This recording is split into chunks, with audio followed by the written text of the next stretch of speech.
নমস্কার, গো your mind and money অর্থাৎ GYMM এই চ্যানেলে আপনাদের স্বাগত জানাই। বেশ কিছুদিন পর আবার আমি ফিরে এসেছি কিছু ইনভেস্টমেন্ট আইডিয়া নিয়ে আলোচনা করতে।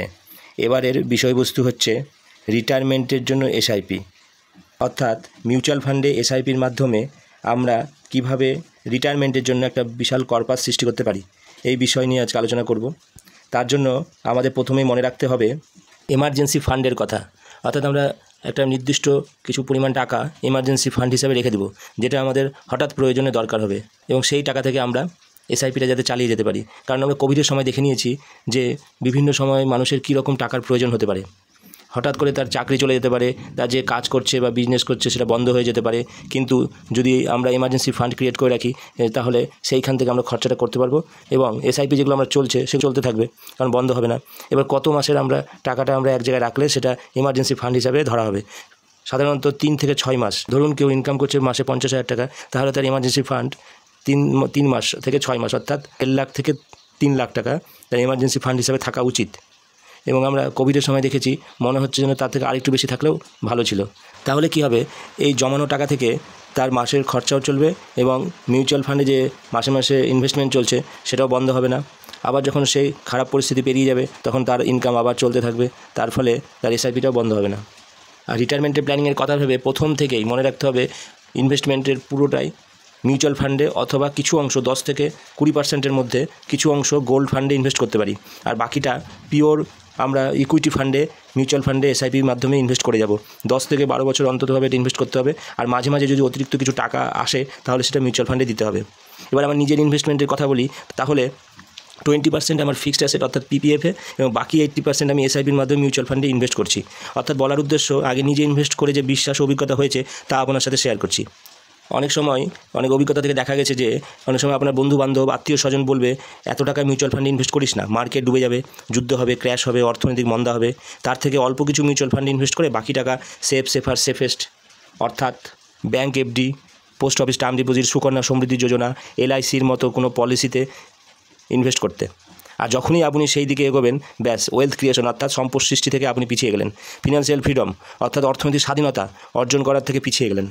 এখানে মনে রাখতে হবে, যদি ওয়েলথ ক্রিয়েশন করতে হয় আর ফিনান্সিয়াল ফ্রিডম অ্যাচিভ করতে হয়, তাহলে মাত্র 1000 টাকা, 2000 টাকা অথবা 3000 টাকার এসআইপি মাসে মাসে করে দিলাম, ব্যাস হয়ে গেল, তাহলে কিন্তু চলবে না। অনেক বেশি টাকা পরিমাণ আপনাকে মিউচুয়াল ফান্ডে এসআইপির মাধ্যমে ইনভেস্ট করে যেতে হবে, এবং সেটা অবশ্যই লং টার্মের জন্য। আর রিটায়ারমেন্টের কথা যদি প্ল্যান করেন তাহলে তো বেশ অনেক সময় আপনার কাছে থাকছে, এবং তার জন্য একটা বড় ওয়েলথ ক্রিয়েট করা যাবে লং টার্মে।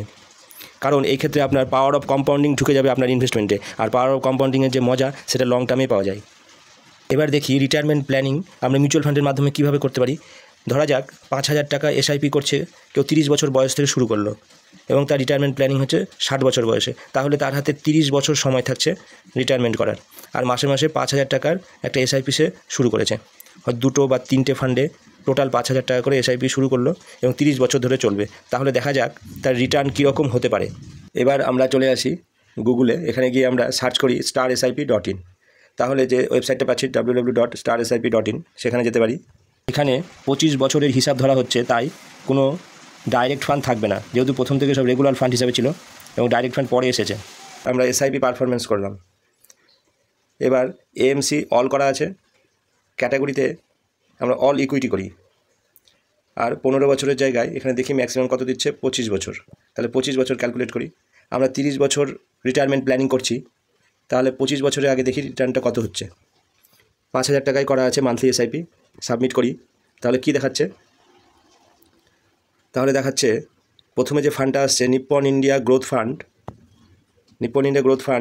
AMC মানে 36,000 কোটি টাকার ফান্ড, মাসে মাসে 5000 টাকা করে দিই 2000 সাল থেকে 2025 সাল পর্যন্ত। তো 25 বছরে তার রিটার্ন দিয়েছে 22% হিসাবে 4,58,19,116 টাকা। তাহলে এবার 5000 টাকা করে আমরা মাসে মাসে এসআইপি দাঁড়াচ্ছে 4,58,00,000। কোন ফান্ডে?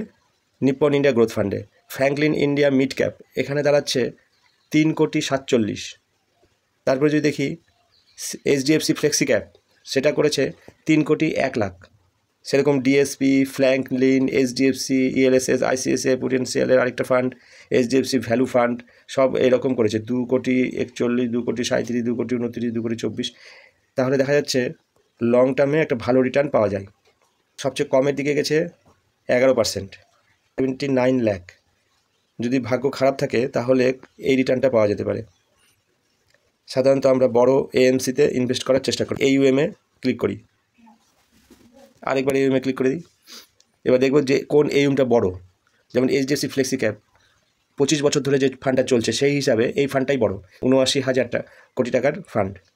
তার রিটার্ন দিয়েছে 3 কোটির উপরে। নিপ্পন ইন্ডিয়া গ্রোথ ফান্ড এইভাবে AMC ওয়াইজ ক্যাটাগরি দেখাচ্ছে। সবচেয়ে ছোট AMC কোনটা আছে, এই যে টরাস লার্জ ক্যাপ ফান্ড, মাত্র 51 কোটি টাকার ফান্ড, তার রিটার্ন হচ্ছে 11%। চেষ্টা করব বড় AMCর সাথে থাকার, তাহলে রিটার্নটা ঠিকঠাক থাকে। এবার আমরা তো ধরেছিলাম 30 বছর, তাহলে এটা 25 বছরের হিসাবে হচ্ছে। ধরে নিচ্ছি মোটামুটি কোনো ফান্ড দিচ্ছে 4 কোটি, 4.5 কোটি, কোনো 3 কোটি, কোনোটা 2.5 কোটি। তাহলে আমরা অ্যাভারেজ হিসাবে এবারে 2.5 কোটি টাকাটা আমরা রেখে দিই ফিক্সড হিসাবে, বাকি 5 বছর, তাহলে 30 বছর হবে। ক্যালকুলেটরে গিয়ে লামসাম, এখানে আমরা ওয়ান টাইমে দিলাম 2.5 কোটি, এখানে 5 বছর দিলাম, আর অ্যানুয়াল রিটার্ন দিলাম। যেহেতু আগে রিটার্নগুলো আমরা 2.5 কোটি নিয়েছি 18%-এর থেকে, তাহলে 18%-এর মতো দিলাম, দিয়ে সাবমিট করলাম। কী হতে পারে 2.5 কোটি টাকাটা? 2.5 কোটি হতে পারে, আর 5 বছর পর 5,71,93,944। 30 বছরের জন্য আমরা 5,000 টাকার SIP করি, তাহলে সেটা দাঁড়াচ্ছে প্রায় 6 কোটির কাছাকাছি 18% হিসাবে। আর এটা 25 বছর SIPটা চালিয়েছি, এবং লাস্ট 5 বছর ওই পুরো টাকাটা আবার ইনভেস্ট করে রেখে দিয়েছিলাম, সেই হিসাবে এটা দেখালাম। 25 বছরের পর আরও 5 বছর চালাতে পারেন, তাহলে 30 বছর পরে আপনি SIP রিটার্নটা পাবেন। এইভাবে লং টার্মে পাওয়ার অফ কম্পাউন্ডিংয়ের জাদুটা দেখা যায়, যার ফলে কর্পাসটা খুব ভালো সৃষ্টি করা যায়। তাই আরও নতুন নতুন ভিডিও পেতে এবং আপনাদের চ্যানেলটি যদি ভালো লাগে তাহলে নিশ্চয়ই সাবস্ক্রাইব করবেন, লাইক করবেন এবং শেয়ার করবেন। আজকের মতন এখানে শেষ করছি, নমস্কার।